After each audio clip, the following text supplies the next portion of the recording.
우리 함께 옆에 분들과 인사하겠습니다. 사랑합니다. 축복합니다. 함께 인사하겠습니다. 예. 보니까 이렇게 군에서 제대한 지 얼마 안 된 지체도 있고요. 또 오랜만에 오신 지체도 있고, 또 학교 생활로, 직장 생활로 여러 가지로 힘드실 텐데, 또 우리가 서로가 서로에게 주 안에서 힘이 되었으면 좋겠습니다. 오늘도 말씀으로 나아가도록 하겠습니다.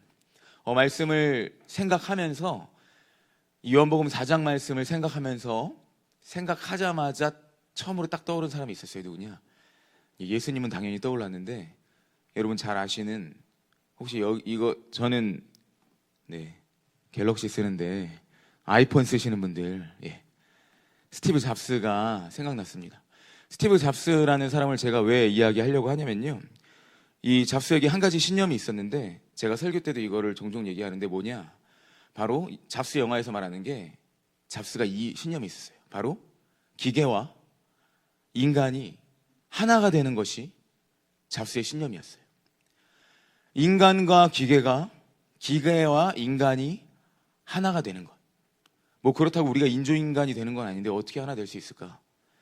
우리 여러분들 아주 가까이에 보면은, 지금 뭐 주머니에 있을 수도 있고, 이렇게 아주 멀리 안 있을 수도. 혹시 폰 있으신 분도 한번 폰 들어보시겠어요? 그렇죠. 폰 다 가지고 있죠. 제가 원래 이렇게 사진으로 이렇게 서울 지하철 그냥 아무 때나 들어가서 딱 찍은 사진 올리려고 했는데, 제가 지하철을 탄 적이 없어가지고 보면은 다 기계와 인간이 하나 된 삶을 살고 있습니다. 이러한 잡스가 이제 1976년에 처음으로 컴퓨터를 하나 개발했대요. 혹시 사진 드린 거 띄울 수 있을까요? 이게 여러분들이 쓰는 아이폰 처음 그거래요. 애플 1세대 애플 1이라는 컴퓨터인데요. 잡스였으면 애플 1 하면서 딱 끝났을 텐데, 아무튼 이거를 이제 더 해가지고 스마트폰이 되고 우리가 이제 기계와 하나 되는 삶을 살아가고 있습니다. 이제 사진 내려주셔야 됩니다. 제가 여러분들한테 말하는 이 이유가 무엇이냐, 결론부터 말하면 우리 인간이라는 존재는 사실 기계랑 하나로 살아가는 존재가 아니고요, 하나님과 함께 살아가야 하는 존재예요. 그런데 사람들 곁에는 늘 기계는 있지만, 늘 폰은 있지만, 그러나 과연 늘 하나님을 곁에 모시고 사는지, 우리가 이 생각을 하면서 나아가야 됩니다. 하나님께서 우리를 어떠한 존재로 창조하셨냐, 늘 하나님과 함께하고 하나님과 함께 생활을 할 수 있고 누릴 수 있는 존재로 우리를 창조하셨는데, 모든 사람은 이 창조의 목적을 망각하고 있습니다. 잡스에게는 그 사람 개인의 신념이었지만, 하나님께는 그 하나님의 신념이 아니라 하나님의 자녀들을 향한 분명한 하나님의 목적이 있으셨습니다. 인간들을 향한 분명한 하나님의 목적이 있습니다. 바로 하나님을 예배하는 예배자로 사람들이 살아가는 것이죠. 여러분들의 삶의 목적은 무엇입니까? 여러분들은 누구와 가장 가까이 하고 있습니까? 어쩌면 우리는 하나님의 목적보다 한낱 피조물에 불과한 한 사람의 신념에 갇혀서만 살고 있어요. 우리는 늘 이것을 먼저 주의하며 살아가야 됩니다. 과연 한 사람의 신념인 기계와 인간이 반드시 하나게 되게 할 것이다라는 그 신념이 이루어져서 지금 우리의 생활이 너무 편하고 윤택해져서 날마다 그 기계를 품에 안고 사고, 잘 때도 머리맡에, 깨었을 때도 바로 보고, 어딜 갈 때도 무엇을 할 때도 항상 같이 있는데, 그렇다면 그 신념과 더불어서 과연 우리를 향한 하나님의 창조의 목적은 나의 삶 가운데 어떠한 부분을 얼마나 차지하고 있는지 우리는 생각해보며 나아가야 됩니다. 그런데 결과적으로 우리는 이러한 인생을 살아갈 수밖에 없죠. 잘 아시다시피 죄인이기 때문입니다. 타락으로 말미암아 하나님과의 관계를 생각할 수도 없고요, 우리는 망각의 존재들입니다. 하나님께서 창조하신 에덴 동산의 본래의 모습을 살펴보면, 에덴 동산에서 사람들과 이제 아담과 하와 그리고 하나님은 같이 그 동산을 누렸습니다. 그리고 제가 또 에덴 동산을 말하는 이유가 무엇이냐, 에덴 동산에는 생명의 근원이라고 하는, 그 생명의 근원이라고 하는 물줄기로부터 시작해서 이 네 곳으로 강들이 흘렀습니다. 그 강으로부터 시작해서 많은 온갖 나무들, 오곡백과들이 무르익었고요. 그곳에서 생명들이 솟아났고 열매가 맺혀졌습니다. 생명의 근원으로부터 나온 그 물로 시작하여서 에덴 동산이 적셔지고 그곳엔 생명이 풍성하게 되었죠.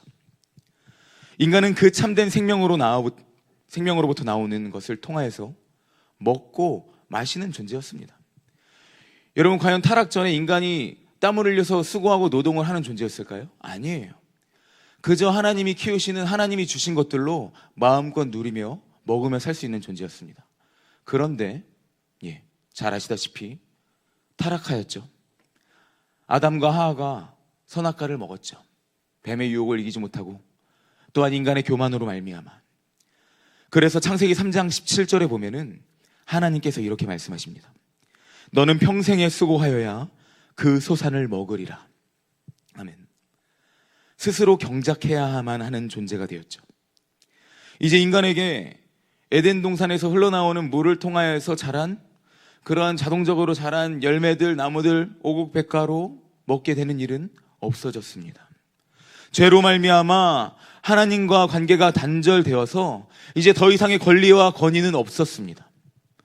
인간은 스스로 경작하고 스스로 땀을 흘리고 스스로 노동을 해야만 그것들을 먹을 수 있게 되었죠. 이것이 무엇을 의미하는 걸까요? 타락이요? 하나님과의 관계의 단절이요? 생명의 근원마저도 마음껏 누리지 못하는, 한마디로 하나님과 하나 된 존재였지만 이제는 하나님과 함께 할 수 없고 하나님을 누릴 수 없는 존재가 되었다는 사실입니다. 그리고 가장 결과적으로 하나님이 말씀하십니다. 너는 흙이니 흙으로 돌아갈 것이니라. 아멘. 인간은 원래 하나님이랑 영원히 살 수도 있는 존재였어요. 그런데 이제 흙으로 돌아가는 존재가 되었습니다. 티끌로 하나님께서 빚으시고 그리고 거기에 생기를 불어넣으셔서 생명을 주셔서 생명이 되게 하셨는데 이제 그 티끌이 다시 티끌이 되게 된 것이죠. 결과적으로 죄인된 인간은 본래는 영생을 누리는 존재였으나 이제는 유한한 존재가 되었습니다.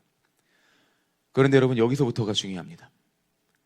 그러한 생명의 근원 에덴 동산의 물이 이제는 더 이상 끊어져서 인간이 그것을 먹을 수는 없지만, 그러나 하나님께서 선지자들을 통하여서 무엇인가 말씀하고 계십니다. 에스겔서 47장 1절의 말씀을 한번 띄워주시겠어요? 함께 읽도록 하겠습니다. 그가 나를 데리고 성전 문에 이르시니 성전의 앞면이 동쪽을 향하였는데 그 문지방 밑에서 물이 나와 동쪽으로 흐르다가 성전 오른쪽 제단 남쪽으로 흘러내리더라. 에스겔서 47장 말씀. 아멘. 이 말씀을 보면 47장에서는 하나님께서 나중에 후에 성취될 이 새롭게 도래할 성전을 보여주셔요. 그리고 그 성전을 보여주시면서 그 성전 안에서 일어나는 일이 무엇이냐? 거기서 물이 넘쳐 흐르는데 그냥 흐르는 게 아니에요. 처음에는 굉장히 얕았어요. 에스겔에게 보여주신 환상인데 처음에는 얕은 시내 같은데 점점 발목까지 차올랐어요. 조금 더 지나자 허리까지 차오르고 조금 더 지나자 정말 건너갈 수 없는, 헤엄쳐도 건너가기 힘든 그러한 강물이 사방팔방 흘러서 넘쳐 흘렀습니다. 이것이 무엇을 의미하느냐? 다시 하나님의 구원의 강이, 그 생명이 열방 가운데 흘러넘치게 될 것이다. 창세기 가운데 인간의 타락으로 말미암아 그 생명의 근원인 물에서 그 물이 흘러서 그것을 먹고 마시던 인간, 거기서 끝난 줄만 알았는데 하나님께서 선지자들을 통해서 말씀하십니다. 회복할 것이다.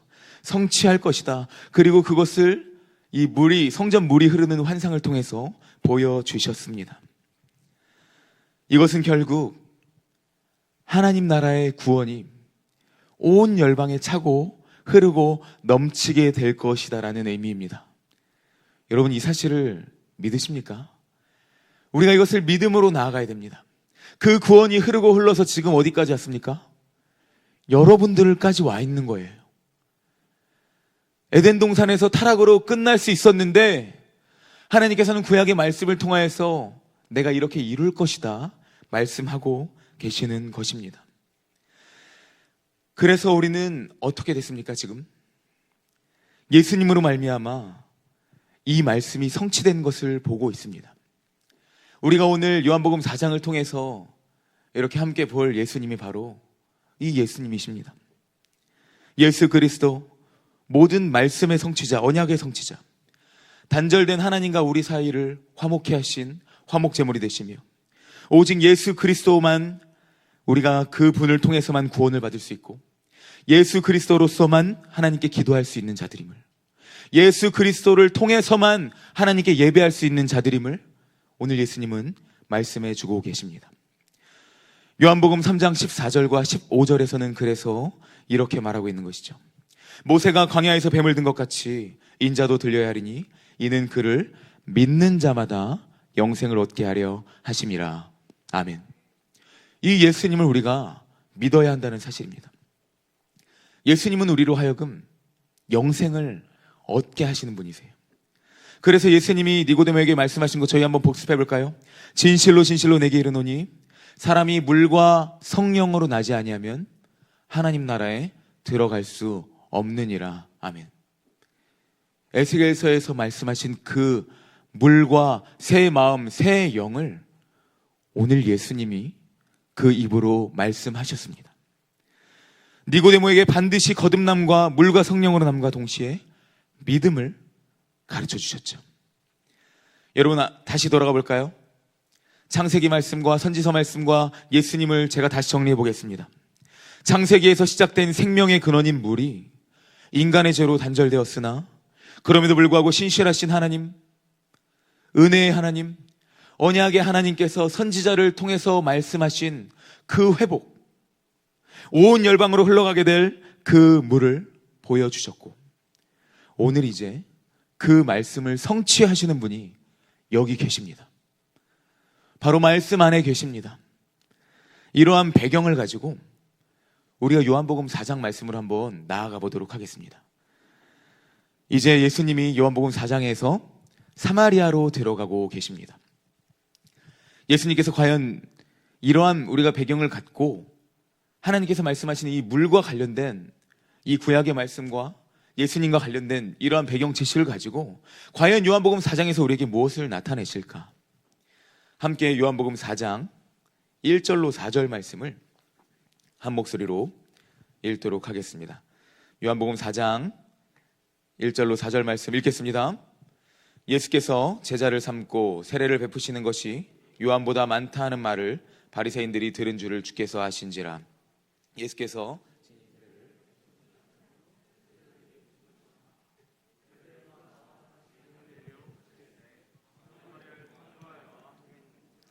아멘. 우리 1절부터 4절 읽으면서 1, 2절에서 특별히 우리가 알 수 있는 내용 중에 하나가 무엇이냐? 요한복음 1장에서 그렇게 강조한 말씀이시며 생명이신 빛 되신 예수님이 계속적으로 사역을 하고 계시고 계속적으로 눈앞에 계신데 바리새인들은 생명에는 관심이 없었습니다. 바리새인들이 가지고 있는 것은 오직 하나였습니다. 저 사람이 뭔데 저렇게 세례를 베푸는 거야? 그리고 더 재밌는 사실은 예수님이 세례를 주는 것도 아닌데 무엇인데 도대체 세례 요한보다 세례를 많이 베풀고 있느냐? 이러한 숫자, 형식에만 머물고 있는, 도대체 저 사람이 누구이길래? 라는 것에만 머물고 있는 바리새인들에 관한, 또한 아직도 유대교의 형식주의에만 머물러 있는 그런 백성들에게 형식적인 신앙과 형식적인 믿음, 형식적인 주일, 형식적 예배, 기도 생활을 하는 크리스찬들에게 오늘 예수님은 형식 깨기, 이제 여러분 아시는 말 중에 혹시 도장 깨기 얘기 들어보셨어요? 막 도장 깨기 하러 간다고 하잖아요. 뭐 자기보다 센 사람 만나가지고 도장 깨기 한다 해가지고 뭐 래퍼들은 래퍼 도장 깨기 하러 가고 무술하는 사람들은 막 체육관마다 찾아다니고. 오늘 예수님은 사실 제가 볼 때 좀 되게 멋있었던 게 정말 유대교 형식적 믿음에 대한 도장 깨기를 하러 사마리아로 들어가십니다. 그리하여 예수님은 정말 특별한 여정을 시작하십니다. 이 여정은 뜻밖의 여정이 아니었습니다. 갑자기 예수님이 생각나셔서 여기로 가봐야겠다 하시는 것이 아니었습니다. 예수님은 사마리아로 가기를 원하셨습니다. 우리의 인생도 마찬가지. 뜻밖의 신앙생활을 한 것 같고, 뜻밖의 어떻게 내가 예배 생활을 하는 것 같은데, 우리의 모든 삶이 이미 하나님 손 안에 있다는 사실이, 예수님이 그 걸음을 사마리아로 의도적으로 옮기신 것처럼 우리 또한 마찬가지. 여러분, 그렇다면 예수님이 가시기로 한 이 사마리아, 이렇게 교회 좀 오래 다니신 분들은 사마리아 잘 알 거예요. 뭐 사마리아, 선한 사마리아 사람, 사마리아 진짜 이상한 곳, 사마리아 정말 더러운 곳, 이렇게 좀 나쁜 말로 도그 같은, 개 같은 사람들이 막 이렇게 모여 산다는 그런 땅, 그런 데가 사마리아. 여러분, 근데 사실 사마리아에 대해서 여러분들이 확실히 알고 있나 모르겠는데요. 사마리아라는 곳은 어디이냐? 지도 한번 보여주시겠어요? 네. 여러분, 사마리아가 이스라엘의 센터예요. 사마리아가, 여러분 혹시 좀 제가 잘 아는 선지자, 유명한 선지자 말할게요. 엘리야 아시죠? 여러분, 엘리야가 850대 1로 바알과 아세라 선지자와 싸워서 이겼던 산 이름 아세요? 갈멜산이에요. 그 산이 어디에 있냐? 사마리아에 있어요. 모세 오경 가운데 모세가 굉장히 멋있게 선포하는 장면이 있습니다. 이쪽에는 그리심산, 이쪽에는 에발산. 그리심산은 축복의 산이고 에발산은 저주의 산.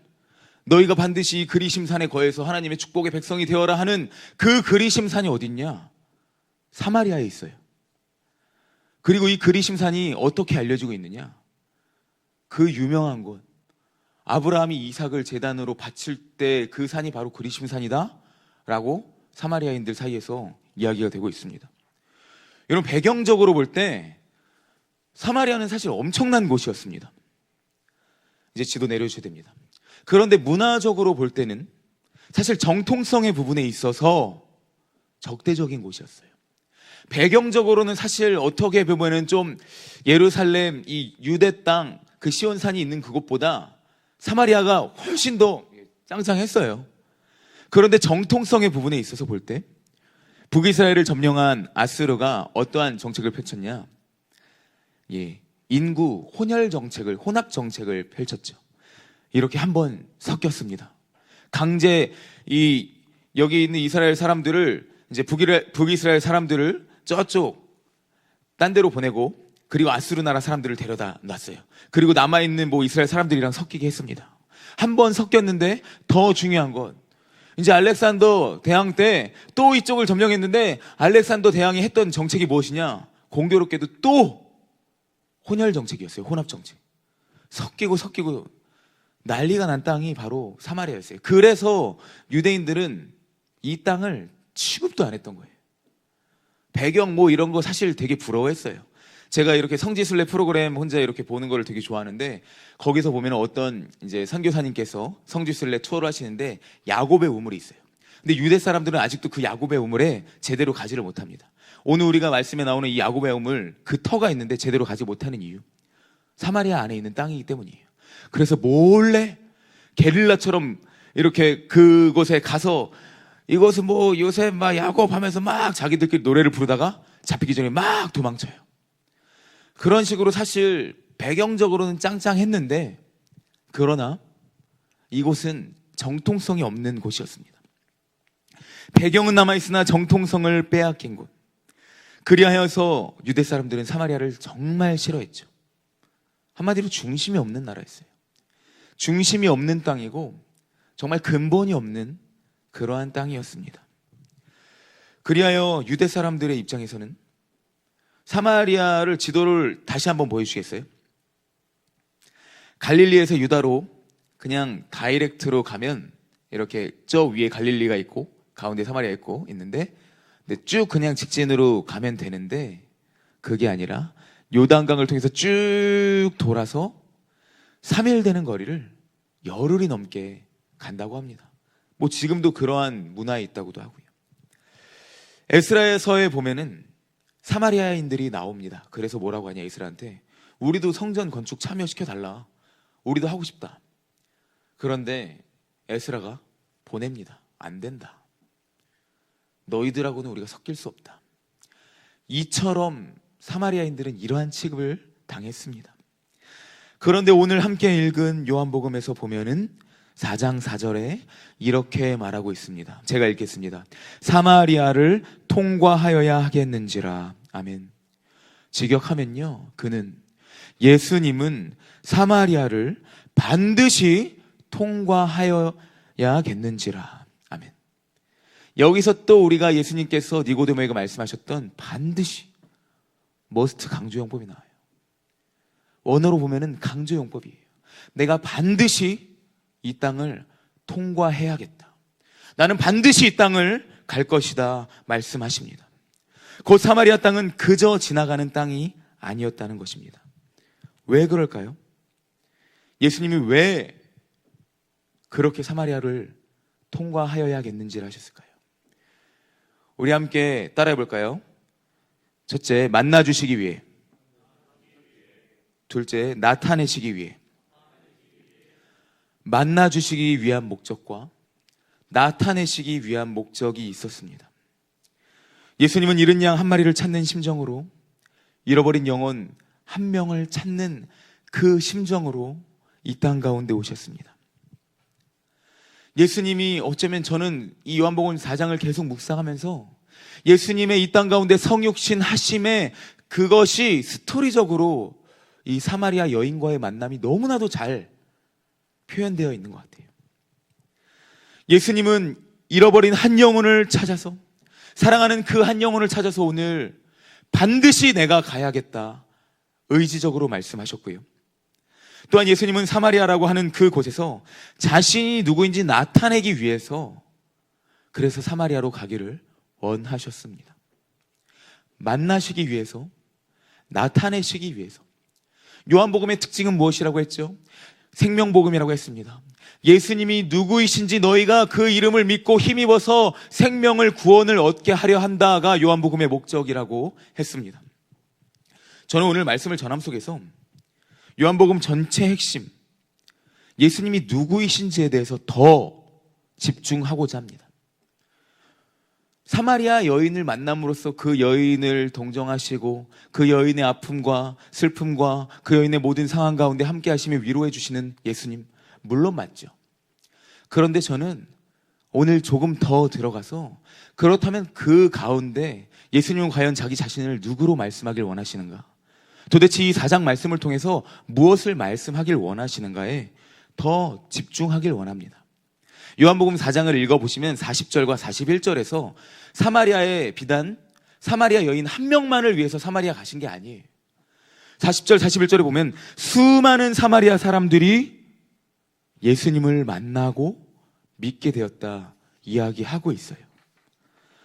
한 영혼 만나는 것 뿐만 아니라 예수님 자신을 드러내심을 통하여서 수많은 영혼들이 주께로 돌아오게 하기 위해서 오늘 예수님이 요한복음 4장을 우리에게 주고 계십니다. 우리 4장 6절 말씀 함께 읽어보도록 할까요? 4장 6절 말씀 한 목소리로 읽겠습니다. 거기 또 야곱의 우물이 있더라.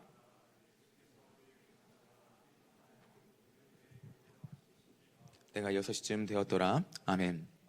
여기서 우리가 주목해야 할 단어는 무엇일까요? 바로 우물입니다. 사실 여기에서 저는 성경 읽으면서 또 여러 가지 해석학적인 부분 공부하면서 하나님이 의도적으로 야곱의 우물이라고 요한을 통해 쓰신 것을 확인할 수 있었어요. 왜 야곱의 우물이라고 했을까? 사마리아 땅에서는 이 우물이 너무 중요했는데요, 그냥 우물도 중요했는데 더 중요한 것, 야곱의 우물이 중요했어요.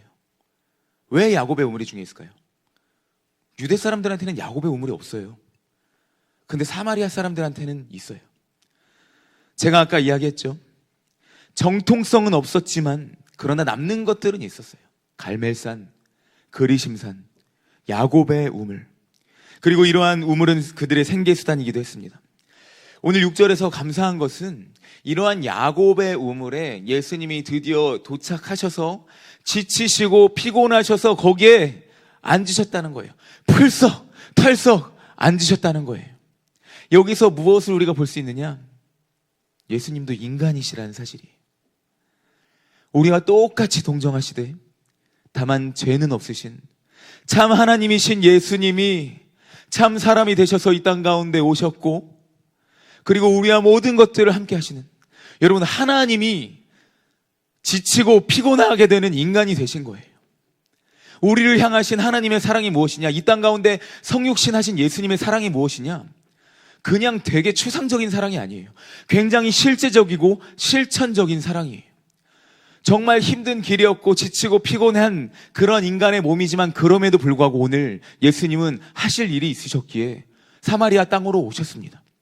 이 땅 가운데 오신 것도 마찬가지로 하나님이 인간이 되신다는 이 사실은 정말 너무나도 하나님 입장에서는 잔인한 일이고 말도 안 되는 입장이지만, 그러나 하나님은 사랑으로 우리를 위하여 그 일을 행하셨습니다. 오늘 예수님이 사랑으로 한 여인을 위하여, 사마리아에 있는 많은 영혼들을 위하여, 또 많은 잃어버린 영혼들을 위하여 그 일을 행하고 계신 줄로 믿습니다. 이렇게 피곤하기도 지치기도 하시는 인간이 되셔서 잃어버린 영혼들을 찾으시는 거죠. 이것이 바로 우리를 향한 하나님의 은혜요, 사랑인 줄로 믿습니다. 여기서 제가 아까 말했듯이 이 앉으시다라는 단어는 능동적 의미를 취하고 있어요. 일부러 거기 앉으신 거예요. 그것도 털썩. 예수님이 우물 곁에 앉으신 의미는 크게 세 가지 있습니다. 아까 처음에 우리가 이제 예수님이 사마리아에 들어가시는 이유, 만나시기 위해서, 그리고 두 번째 뭐라고 했죠? 자신을 나타내시기 위해서 했죠. 근데 오늘 우물 곁에 앉으시는 거에 대해서는 목적이 제가 한 가지를 더 추가했어요. 무엇이냐? 첫째, 진짜 찐으로 너무 피곤하고 목말라서, 너무 피곤하고 힘드셔서 앉으셨다. 그리고 두 번째, 만나시기 위해서. 세 번째, 나타내시기 위해서. 요한복음 3장에서는 어떠한 인물이 있었습니까? 모든 것을 다 가졌지만 늘 갈급했던 한 사람, 니고데모가 있었습니다. 완전 데칼코마니처럼 반대로 대조적으로 요한복음 4장에는 어떤 사람이 나오느냐? 가진 것도 없어요. 모든 것을 다 잃은 존재만 같아요. 나중에 보면 남편이 뭐 5이 있다 하는데 그 배경적인 상황과 환경은 모르겠어요. 왜 남편이 5이 있었는지는 성경에서도 정확하게 나오진 않아요. 그러나 어떠한 일들을 겪은, 정말 모든 것이 없다고도 할 수 있는 그러한 여인 한 명이 나오고 있습니다. 7절 말씀에 보면은 이렇게 말하고 있습니다. 제가 7절 말씀을 읽겠습니다. 사마리아 여자 한 사람이 물을 기르러 왔음에 예수께서 물을 좀 달라 하시니. 아멘. 예수님께서 그곳에 가셔서 있을 때, 계실 때 사마리아 여자 한 사람이 물을 길러 왔습니다. 사실 이것에 대해서도 뭐 정오냐 전역이냐 신학적인 의견들이 분분하기 때문에 저는 여기에 집중하지 않겠습니다. 예수님이 그 여자를 찾아가셨다는 것에만 집중하겠습니다. 찾아가셨습니다. 그런데 제가 사마리아 여인이란 이 여인에 대한 또 배경적인 부분들을 찾아보니까요, 아까 우리가 유대와 관련된 사마리아의 배경은 들었습니다. 정말 쉽지 않은 동네였죠. 그런데 사마리아 여인, 사마리아 여자로 태어났다는 그 사실 자체만으로 그 존재는 부정한 존재였어요. 뭐 이런 억울한 경우가 다 있나요? 사마리아 여인으로 태어났다는 그 이유 하나만으로 그 사람은 부정함 자체였고요. 그리고 더 나아가서 그 여인과 관련된 사람, 그 여인이 만진 모든 것도 부정한 것이었어요. 여러분, 근데 여기서 다시 생각해 봅시다. 제가 방금 이 배경을 말했습니다. 여인과 관련된 모든 것이 부정한데 오늘 7절 말씀에서 예수님이 무엇이라 하시느냐? 물을 좀 달라고 하셔요. 분명히 이 사람은 부정한 사람인데 예수님은 물을 달라고 하십니다. 분명히 사마리아는 부정한 동네인데 예수님은 모든 것을 깨트리고 들어가셨습니다. 분명히 사마리아 여인은 부정한 사람인데, 부정 그 자체인데 예수님이 그 여인에게 말을 거시면서 물을 달라고 하십니다. 예수님 자체가 능력이시기에, 예수님 자체가 생명이시고 빛이 되시기 때문에 예수님께 중요한 것은 그러한 것이 아니었습니다. 예수님께 중요한 것은 여러분의 어떠함이 아니고요. 예수님께 중요한 것은 우리의 모든 것, 다른 것이 아니고요. 예수님 자체가 중요한 것입니다. 그래서 우리가 하나님께서 우리에게 베푸신 구원이 무엇이냐? 무조건적인 은혜라고 하는 것이고요. 무조건적인 그러한 사랑, 속죄라고 하는 것입니다. 그런데 사마리아 여인이 과연 이러한 사실을 알고 있었을까요? 전혀 몰랐습니다. 그래서 9절에 이렇게 말하고 있습니다. 9절 말씀 한 목소리로 4장 9절 말씀 한 목소리로 읽겠습니다. 사마리아 여자가 이르되 당신은 유대인으로서 어찌하여 사마리아 여자인 나에게 물을 달라 하나이까 하니 이는 유대인이 사마리아인과 상종하지 아니함이로라. 아멘. 예수님께서는 이제 여인은 이런 말을 하지만 그럼에도 불구하고 본격적인 예수님의 사역을 시작하십니다. 내가 여기 왜 왔나? 너에게 내가 이제 진짜 말해주겠다, 알려주겠다. 예수님이 사마리아에 오신 이유, 그리고 야곱의 우물이라고 부르는 곳에 앉으신 이유, 사마리아 여인을 만나신 그 이유. 10절 말씀 함께 읽겠습니다. 함께 읽겠습니다. 예수께서 대답하여 이르시되 네가 만일 하나님의 선물과 또 내게 물 좀 달라 하는 이가 누구인 줄 알았더라면 네가 그에게 구하였을 것이요 그가 생수를 내게 주었으리라. 아멘. 오신 것에서 끝난 것이 아니라 예수님께서 이 땅 가운데 본격적인 지상 사역을 시작하셨듯이 오늘 본격적으로 사마리아 여인에게 직접적으로 말씀해 주고 계셔요. 하나님의 선물과 관련돼서 너가 누구인지 아느냐? 과연 그가 누구인지 아느냐? 너가 그 사람한테 구했으면 그가 너에게 생수를, 마르지 않는 생명을, 영원한 생명을 줄 것이다라는 것을 말씀하고 계시는 것이죠. 그런데 여러분, 예수님이 이러한 상황 속에서도 우리 니고데모가 어떠했죠? 제가 계속 니고데모를 얘기하는 게 정말 니고데모랑 병행으로 가면서 대조적이에요. 또 근데 여기서는 병행으로 가는 게 있습니다. 니고데모도 엄청 똑똑했어요. 그런데 예수님이 말하는 거 하나도 깨닫지 못했어요. 오늘 여인도 마찬가지로 뭐 지적 수준 어떠했는지는 모르겠지만 알 수가 없었어요. 도대체 무슨 말을 하시는 것일까? 이분이 갑자기 나타나서 유대 사람 같은데 왜 나한테 물을 달라고 하고 도대체 뭐 하나님의 선물은 뭐고 뭐 생수는 뭐고 그 사람이 누구 이거는 뭘까? 그리하여 여인이 계속 다른 질문을 하는데요. 여러분 11절 말씀 보면은 한번 11절 말씀 읽어볼까요? 읽겠습니다. 시작. 여자가 이르되 주여 물 기를 그릇도 없고 이 우물은 깊은데 어디서 당신이 그 생수를 얻게 사옵나이까? 아멘. 저는 이 11절 말씀 보면서 설교 준비하면서 너무 웃겼어요. 왜냐하면 아니 예수님이 지금 생명에 대한 말씀을 하고 구원에 대한 말씀을 하는데 갑자기 난데없이 이 여인이 그릇 걱정을 하고 있어요. 이 물 기르는 바가지 걱정을 하고 있고 예수님한테 무슨 당신 뭐 도구 장비도 하나도 없으면서 이거 깊은데 갑자기 밧줄 걱정하고 있고 로프 걱정을 하고 있고 참 너무 우스꽝스러웠어요. 그런데 잘 생각해 볼까요? 이것이 바로 우리의 인생에 대한 모습이에요. 하나님의 말씀이 우리 곁에 늘 항상 가까이 있어요. 그런데 우리는 늘 스마트폰에 댓글만 보면서 인생을 걱정하고 있습니다. 말씀을 읽진 않고 하나님이 어디 계시냐고 늘 찾고 있어요. 기도하면 되는데 기도는 하지 않고 우리의 기도를 들으시고 응답하시는 하나님께로 나아가지는 않고 늘 인생에 대한 두려움과 걱정으로 가득하고 있어요. 주일 예배나 예배의 삶은 제대로 가지고 있지 않으면서 어떻게 하면 좀 더 안정적이고 좀 더 낫고 평안한 삶으로 나아갈 수 있을까? 예수님 앞에서 생명을 외치고 계신데 이 여인은 그런 예수님 앞에서 그릇 걱정하고 있고 우물의 깊이 걱정하고 있고 예수님이 하신다는데 그릇이 무슨 상관이에요, 여러분? 예수님이 참 하나님이시고 생명이신데 로프의 줄 그게 무슨 상관이냐고요. 우리는 예수님이신 예수님을 보아야 합니다. 가나 혼인잔치에서 그저 순종하여서 돌 항아리를 옮겨 놓았던 정말 단순하고 그저 갖다 놓아라. 예, 갖다 놓는, 다른 의심 없이 그저 갖다 놓는 그 순종으로 예수님께서 니고데모에게 믿어라 말씀하신 그것을 기억하면서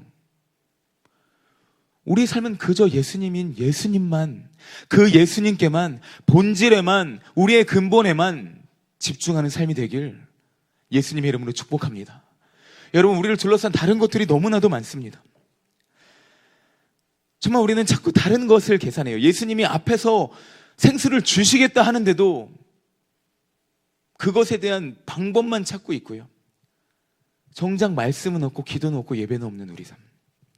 연약한 인생입니다. 무지한 인생입니다. 그럼에도 불구하고 이러한 사마리아 여인을 찾으러 오신 분이 예수님이셨어요. 예수님이 모르셨을까요? 죄인의 무지함 모르셨을까요? 하나님께서 성육신 하실 때 이 땅 가운데 있는 죄인들의 타락함 모르셨을까요?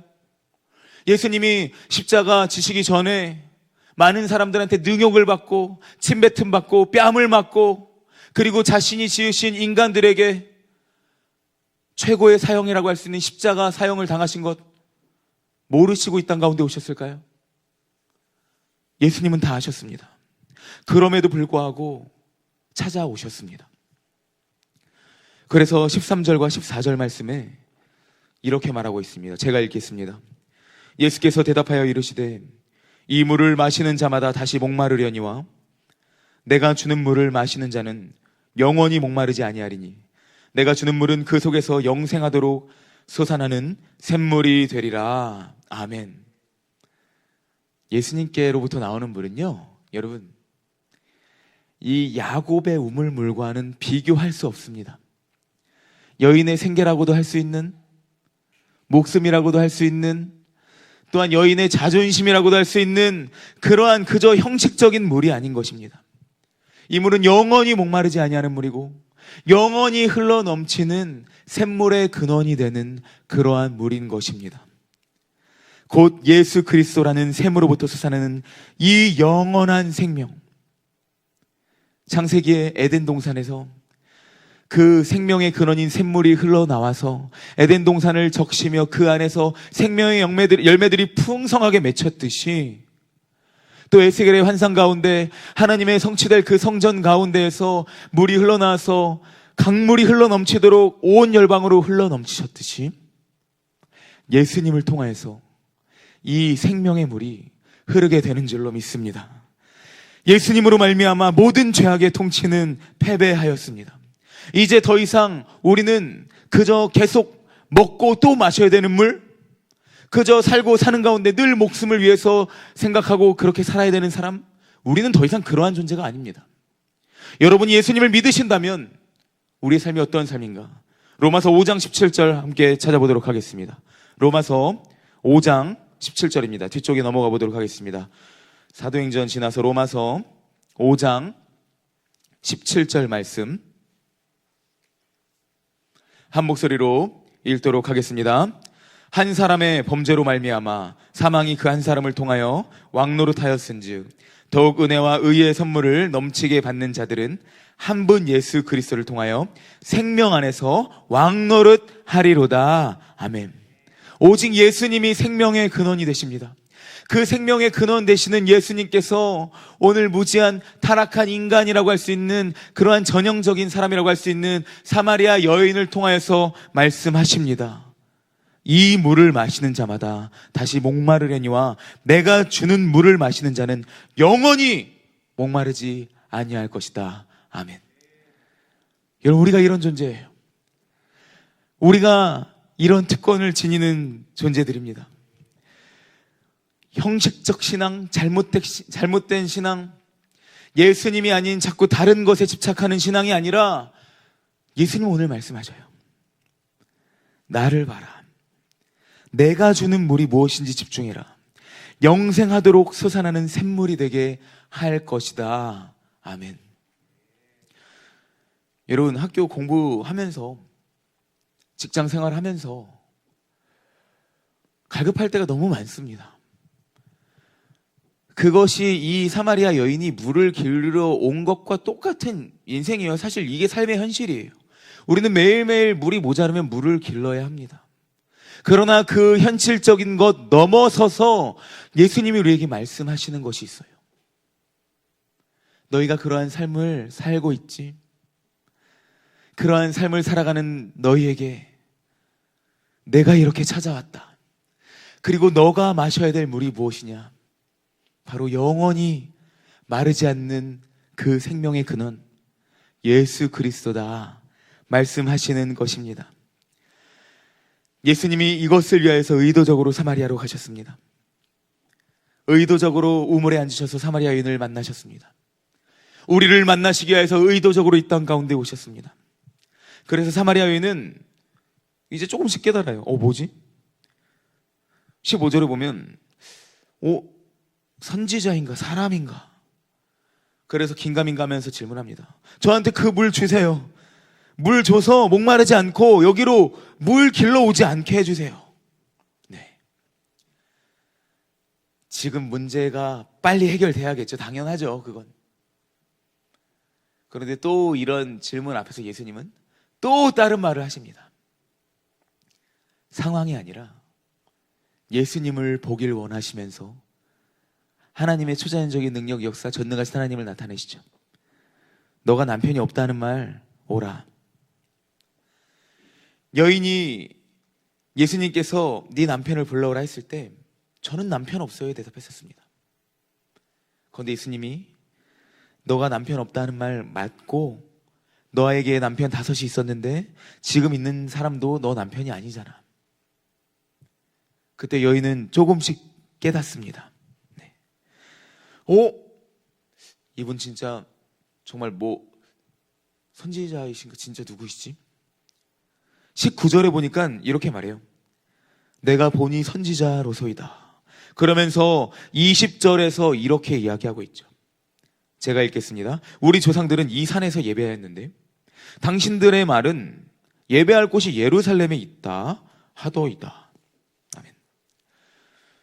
여인은요, 눈앞에서 진리의 말씀, 생명의 말씀이 성취되고 있고 선포되고 있는데 또 그것이 중요한 것이 아니라 저 빨리 목마르지 않게 해주세요. 계속 채워주세요.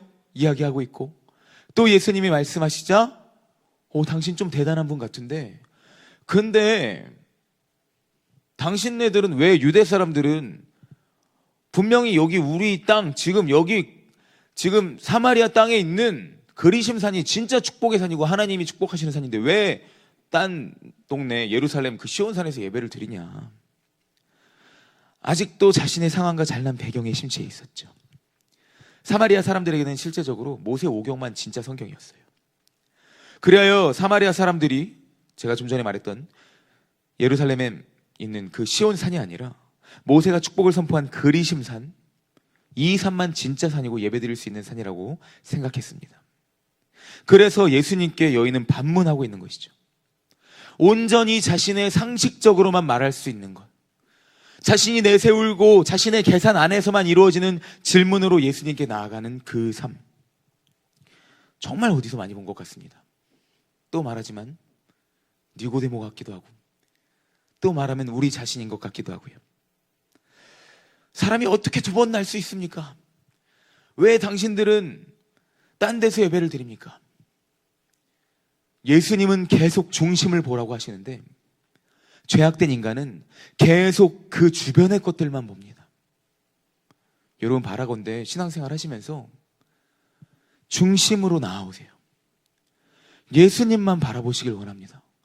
참 세상에 많은 소리들이 있고요, 많은 계산들이 있고 많은 것들이 있는데 그 가운데서 오늘 예수님이 사마리아 여인에게 말하신 것처럼 예수님께만 집중하길 원합니다. 그러한 그녀에게 그리고 예수님께서는 말씀하십니다. 사람의 차원이 아니라 하나님의 말씀을 선포하시죠. 요한복음 4장 21절에서 24절 보면은 이렇게 말하고 있습니다. 제가 읽겠습니다. 여자여 내 말을 믿으라. 이 산에서도 말고 예루살렘에서도 말고 너희가 아버지께 예배할 때가 이르리라. 너희는 알지 못하는 것을 예배하고 우리는 아는 것을 예배하노니 이는 구원이 유대인에게서 남이라. 아버지께 참되게 예배하는 자들은 영과 진리로 예배할 때가 오나니 곧 이때라.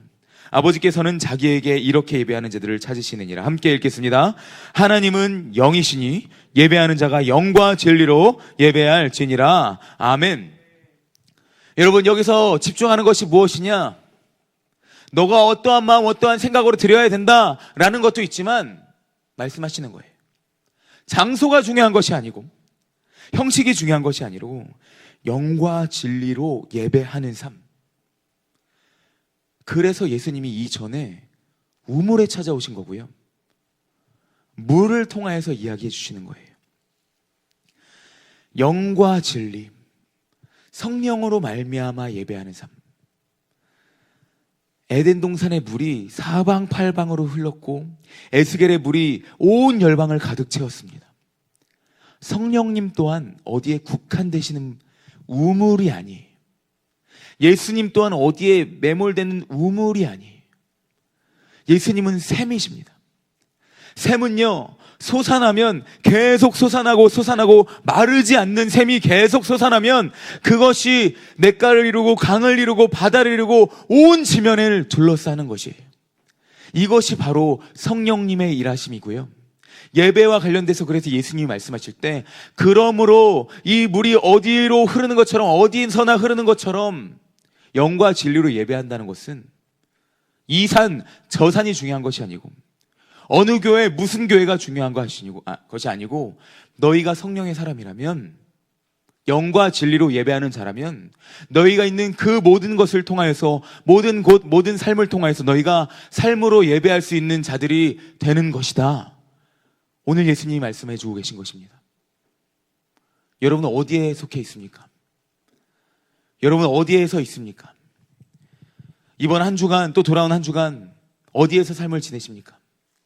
어디에 있든지 우리가 주일에는 비록 함께 모여 하나님을 높여드리고 한 공동체로 나아간다면 이제 여러분 내일부터는 여러분들이 있는 그 각자의 처소가 또 예배의 처소가 되게 하는 것이 여러분들의 사명이고 여러분들의 삶이 되어야 돼요. 여러분들의 목적이 되어야 됩니다. 제가 처음에 말했지만 인간을 향한 하나님의 창조의 목적이 있었습니다. 그것이 무엇이냐? 바로 예배자가 되게 하는 거예요. 한 사람의 한낱 신념이 지금 모든 것을 이루어서 모든 사람이, 여러분 진짜 재밌는 것은 무엇이냐면 캄보디아 선교사님이랑 얼마 전에 만나가지고 이제 이야기하는데 우리 청년들 가운데 뭐 캄보디아나 저쪽 베트남 그런 데로 필리핀 이런 데로 선교 다녀오신 분들 많잖아요. 한 5년 10년 전 선교 가셨던 분 10년 전 딱 해봅시다. 10년 전에 선교 갔을 때 어땠냐면요, 캄보디아 시골 동네 가면은 막 캄보디아 중에서 프레야 예수 하면은 막 이렇게 뭐 막 나눠주고 이거 긴 풍선 뿌 불어가지고 막 강아지 만들어주면은 교회 오고 다 따라왔잖아요. 선교사님이 그러시는 거예요. 이 선교사님이 이 사역하시는 꼭보링 마을이라는 곳이 있는데 거기 가면은 이제 깜뽕 짜옴이라는 곳이, 거기에 옛날 같았으면은 제가 얘기했던 것이 그냥 다 풍선 하나 주면 교회 오고 하는데 전부 다 누워가지고 스마트폰만 보고 있대요. 완전 시골 마을, 막 차도 없고 걸어서 쭉 가는 그 깊고 깊은 곳에 갔는데 스마트폰 하고 있대요. 사람의 신념은 이렇게까지 이루어졌는데 우리를 향하신 하나님의 창조의 목적은 과연 어떻게 이루어지고 있나요? 오히려 예배자들은 점점 줄어들고 있어요. 하나님을 예배하는 우리의 예배의 삶은 점점 없어지고 있습니다. 여러분, 예수 그리스도라는 샘물을 마시는 자는, 그 샘으로 나와 그 샘물을 마시는 자는, 성령을 통해 살아간 사람은 우리가 성전인 것이에요. 고린도전서 3장 16절, 너희는 너희가 하나님의 성전인 것과 하나님의 성령이 너희 안에 계시는 것을 알지 못하느냐. 아멘. 우리 안으로부터 예수 그리스도의 복음이 흘러나오고 넘치는 것입니다. 우리가 이 삶의 감격을 누려야 돼요. 이제 마지막으로 26절 읽고 말씀을 마치도록 하겠습니다. 함께 요한복음 4장 26절 읽겠습니다. 예수께서 이르시되 내게 말하는 내가 그라 하시니라. 아멘. 예수님께서 이 말씀을 하시고 여자가 말합니다. 메시아 곧 그리스도라 하는 분이 오시면 모든 것이 이루어질 거예요. 예수님이 말씀하십니다. 너가 말하는 그 사람, 찾는 사람이 바로 나다. 그러므로 다른 곳에서 찾지 말고 나에게 집중하고 나에게 나아오라. 사마리아 여인의 삶 가운데는 이 진정한 생명이 흐르기 시작했습니다. 진정한 마르지 않는 물이 넘치기 시작했습니다. 이 예수님을 경험한 이 사마리아 여인의 삶, 4장 이제 여기서부터 후반부의 말씀이 무엇이냐? 여인이 어디서든 하나님의 이 복음을 누리고 경험한 것을 전파하고 수많은 사람들이 그 복음을 듣습니다. 삶으로 살아갑니다. 사랑하는 여러분, 우리 청년들, 예수님이 우리로 하여금 이 샘물을 마시기를 원하십니다.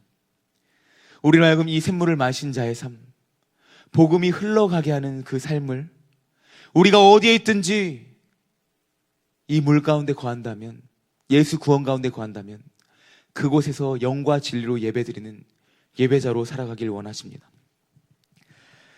예수님이 우리를 찾아오셨습니다. 사마리아로 들어가셨듯 성육신하시고 이 땅 가운데 사람으로 오셨습니다.